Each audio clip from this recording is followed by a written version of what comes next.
Bismillahirrahmanirrahim. Assalamualaikum warahmatullahi wabarakatuh.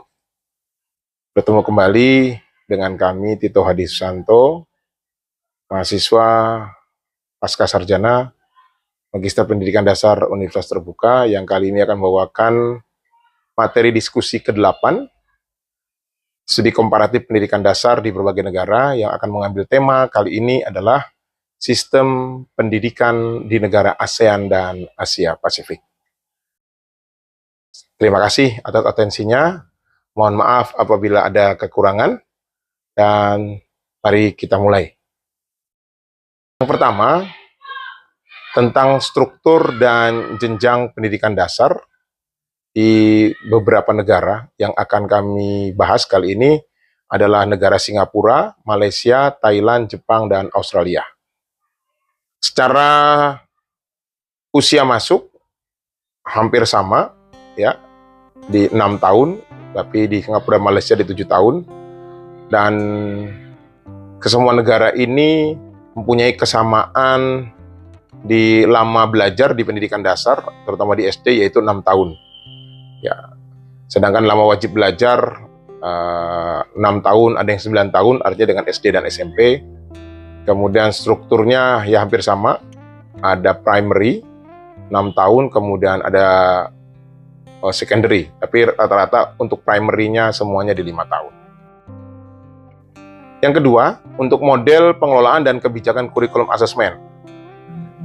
Untuk Singapura ini, karena dia negara yang kecil, dia sangat tersentralisasi di Ministry of Education.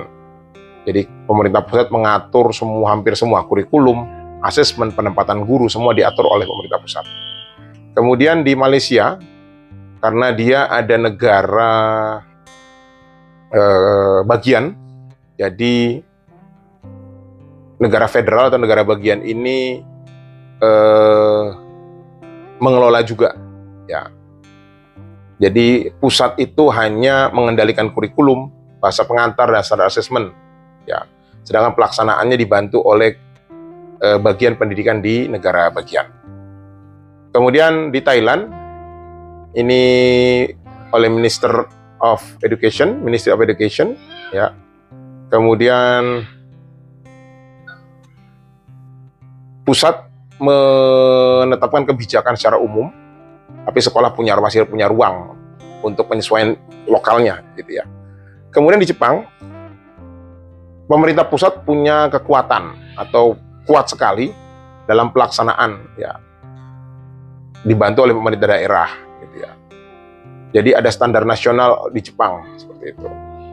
Kemudian di Australia, karena ini pun ada beberapa negara bagian, maka ada proses desentralisasi. Ya, pemerintah pusat hanya memberikan panduan, sedangkan negara bagian yang punya kekuasaan untuk mengatur di negara bagian masing-masing. Nah, ada kesamaan pendidikan negara yang tadi kami sebutkan dengan sekolah di Indonesia, terutama sekolah di tempat kami, yaitu SDT Al-Amanah yang bertempat di Jakarta Utara. Apa dasar persamaannya? Ya, yang pertama di sistem dan jenjang. Ya, jadi sistemnya ya 6 tahun primary atau dasar. Jadi kalau boleh dikatakan SDT Al-Amanah itu berada di meja yang sama. Ya.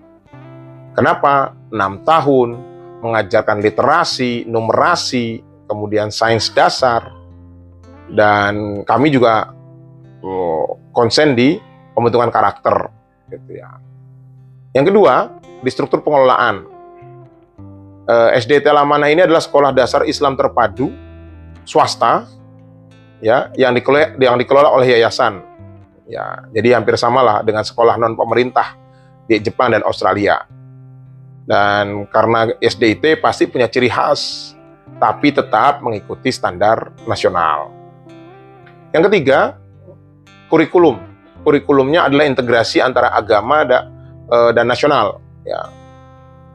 Jadi kalau boleh dibilang kurikulum ganda, ada nasional, ada materi keislaman.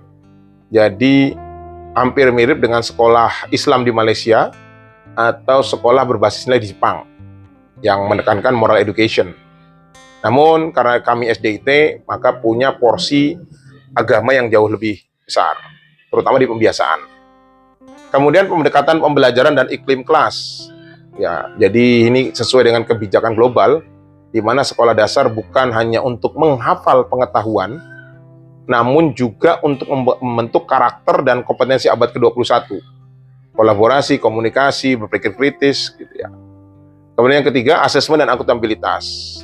Jadi mirip dengan Malaysia yang sudah melakukan penguatan penilaian holistik berbasis sekolah, tapi kami juga menekankan dimensi religius yang lebih eksplisit.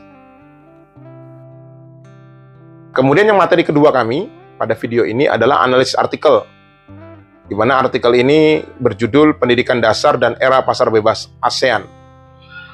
Apa yang perlu dipersiapkan? Ditulis oleh Nurholis, dosen Universitas Negeri Sunan Ampel, Surabaya. Ya. Dalam artikel ini, yang pertama adalah abad 21 dan perubahan global, di mana dunia mengalami perubahan sosial budaya yang sangat cepat.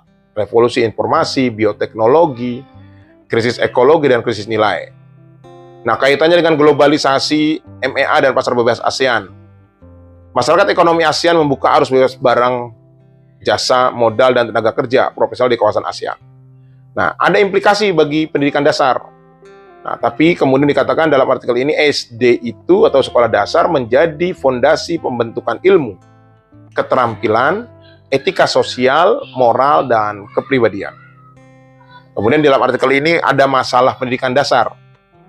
Maka dikatakan ada pendekatan pembelajaran yang masih normatif, kemudian hafalan, kurang kontekstual, dan kurang mengembangkan berpikir kritis.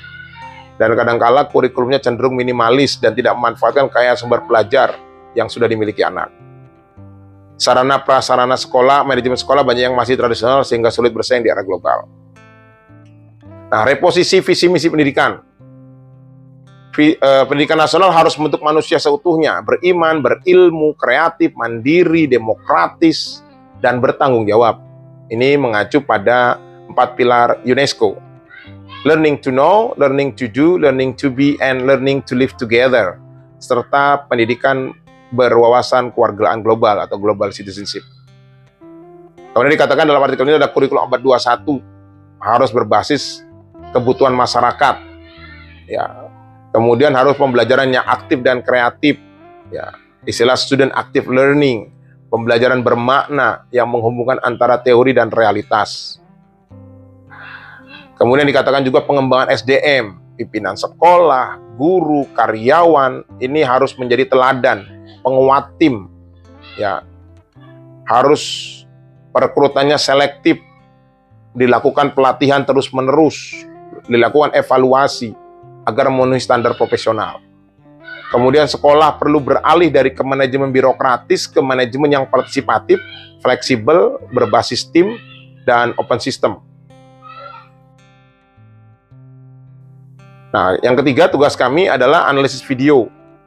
Ini mengaitkan video Introduction to Asian Education dengan buku modul, terutama modul ke-6 MPDR 5302. Dalam video diberikan gambaran besar tentang sejarah, tujuan, dan kerangka kerja pendidikan di kawasan ASEAN. Sedangkan modul 6 membahas konteks yang sama, tetapi lebih fokus pada studi komparatif pendidikan dasar di negara-negara ASEAN, struktur kebijakan, dan sebagainya. Kemudian modul 6 itu menjelaskan konsep dan data secara tekstual, buku ya atau modul. Sedangkan video membantu memvisualisasikan bagaimana kerjasama pendidikan ASEAN itu terjadi di lapangan. Kemudian yang ketiga adalah perbandingan sistem pendidikan dasar. Di modul 6 ada penekanan perbandingan sistem, struktur jenjang, kurikulum, pembiayaan, kualitas, kesetaraan akses, dan lain antar negara ASEAN. Sedangkan video ini memberi latar belakang umum tentang sistem dan prioritas pendidikan di ASEAN. Yang keempat, di video menyoroti tujuan bersama negara-negara ASEAN di bidang pendidikan. Sedangkan modul menunjukkan bagaimana tujuan dan kebijakan regional tersebut diterjemahkan menjadi kebijakan dan praktik pendidikan dasar di masing-masing negara. Dan yang terakhir, adalah penguatan perspektif komparatif lintas negara, di mana video menekankan bahwa setiap negara ASEAN punya karakteristik dan kondisi yang berbeda. Nah, modul 6 ini adalah memanfaatkan perbedaan ini sebagai bahan refleksi apa yang dipelajari dari Indonesia dan negara ASEAN lain. Mungkin itu yang dapat kami sampaikan. Sekali lagi terima kasih atas atensinya. Mohon maaf apabila kekurangan. Assalamualaikum warahmatullahi wabarakatuh.